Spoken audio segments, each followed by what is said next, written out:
வாழ்க்கை அந்த பாதை தூக்கலால் ஆனதில்ல, முட்களால் ஆனது அப்படின்னு சொன்னாங்க. நம்ம பள்ளிக்கூடத்தில் படிக்கிற ஒவ்வொரு மாணவருக்கும் அவர் எப்படியெல்லாம் கஷ்டப்பட்டு படித்தார் என்பதை கண்டிப்பாக சொல்லித்தர வேண்டும். அம்பேத்கரை ஒவ்வொரு மாணவரும் பின்பற்றினால் இந்த நாடு மிகப்பெரிய உச்சத்தை அடையும். ஆகையினாலே அருமையாக பேசிய தாரணிகாவுக்கு என்னுடைய பாராட்டுக்கள். அடுத்தது மிக முக்கியமான தலைப்பு. அம்பேத்கர் வாழ்நாளெல்லாம் ஜாதியை ஒழிக்க வேண்டும் என்ற கொள்கைக்காக பாடுபட்டார். உங்களுக்கெல்லாம் தெரியும், அம்பேத்கர் அரசியல் சட்டத்தை எழுதினார்ன்றது தான் தெரியும். ஆனால் அம்பேத்கர் அரசியல் சட்டத்தை எழுதுனதை கூட பெருமையாக நினைக்கல. அதை விட பெருமையாக ஒரு விஷயத்தை அவர் எழுதுனதை நினைச்சார். அது என்ன தெரியுங்களா? அவர் எழுதின ஜாதியை ஒழிப்பது எப்படி என்ற புத்தகத்தை தான் அவர் எழுதின அரசியல் சட்டத்தை விட மிக உயர்ந்ததாக அவர் நினைச்சார். ஸோ அப்போது எந்த அளவுக்கு அது முக்கியமான கொள்கை, அதை பேசுவதற்காக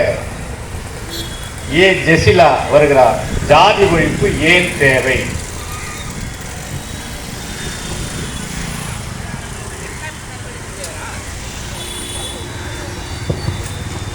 அனைவருக்கும் என் இனிய வணக்கங்கள். இந்நிகழ்ச்சியில் கலந்து கொண்டு மேடையை அலங்கரித்துக் கொண்டிருக்கும் சிறப்பு விருந்தினர்களை அன்புடன் வரவேற்கிறேன். இன்று நான் பேச போகும் தலைப்பு சாதி ஒழிப்பு ஏன் தேவை. நாம் எல்லோரும் மனிதர்கள். பிறப்பால் எந்த மனிதனும் உயர்ந்தவனாகவும் தாழ்ந்தவனாகவும் உருவாக்கப்படுவதில்லை. ஆனால் சமுதாயத்தில் சில பழக்கங்கள் காரணமாக மனிதன் பிரித்து வேறுபடுத்தும் நிலை உருவாகியுள்ளது. டாக்டர் அம்பேத்கர் அவர்கள் கூறியுள்ள முக்கியமான கருத்து இது. சாதி என்பது மனிதர்களை பிரிக்கும் ஒரு அமைப்பு. சாதி இருப்பதனால் என்ன நடக்கிறது? மனிதர்களுக்கு சம உரிமை கிடைக்கவில்லை. திறமை இருந்தும் வாய்ப்பு மறுக்கப்படுகிறது.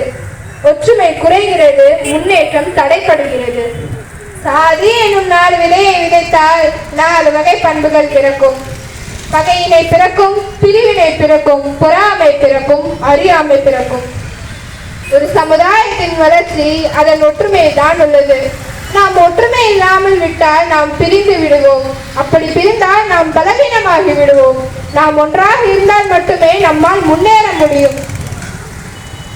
சாதி என்பது வெறும் சமூக பிரிவல்ல, அது மனிதநேயத்தின் மரணம். இரத்தத்தின் நிறம் எல்லாருக்கும் சிவப்புதான். எல்லா மனிதர்களுக்கும் சிவப்புதான். வேரின் சுவையும் எல்லாருக்கும் ஒன்றுதான். பிறக்கும் போது ஒருவனை உயர்ந்தவன் என்றும் இன்னொருவனை தாழ்ந்தவன் என்றும் ஒதுக்கி வைப்பது மனித உரிமைக்கு எதிரான மாபெரும் குற்றம். அந்த குற்றத்தை நாம் யாரும் செய்ய வேண்டாம். பிறக்கும் போது யாரும் சாதி சான்றிதழோடு பிறப்பதல்ல. இறக்கும் போதும் யாரும் சாதி சான்றிதழோடு இறப்பதல்ல. நாம் விஞ்ஞான யுகத்தில் வாழ்ந்து வருகின்றோம். ராக்கெட்டுகளை ஏவுகின்றோம். அதாவது ஆர்டிபிஷியல் இன்டெலிஜென்ஸ், செயற்கை நுண்ணறிவு பற்றி பேசுகின்றோம். ஆனால் நிஜ வாழ்க்கையில் சாதி என்னும் பிரிவினையில் சிக்கி பின்னோக்கி ஓடுகிறோம். சாதி என்பது மனிதர்களை பிரிக்கும் ஒரு அமைப்பு இல்லையா? அதை நினைச்சு நம்ம பின்னாடி ஓடுறதுனால ஒரு வல்லரசு நாடாக நம்மளால எப்படி முன்னேற முடியும்?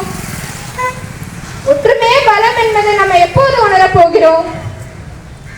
சாதி என்பது மனிதர்கள் தன் சுயநலத்திற்காக போட்டுக்கொண்ட செயற்கை வேலி. சாதி ஒழிப்பு என்பது யாரையும் குறை கூறுவதற்கல்ல, அது ஒரு நல்ல சமுதாயத்தை உருவாக்குவதற்கான முயற்சி. நம்ம எப்படி அதை செய்யலாம்? நம்ம எப்படி அதை தடுக்கலாம்? மனிதரை மனிதராக மதிக்க வேண்டும்.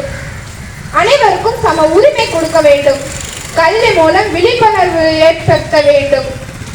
பழைய தவறான கருத்துக்களை மாற்றி மறந்து மன்னித்து வாழ வேண்டும்.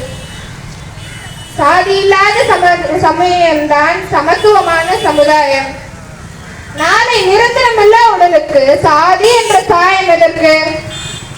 எனவே சாதியை மறந்து அனைவரும் நண்பர்களாக வாழ்வோம். இன்றைய விதை நாளை மரம்.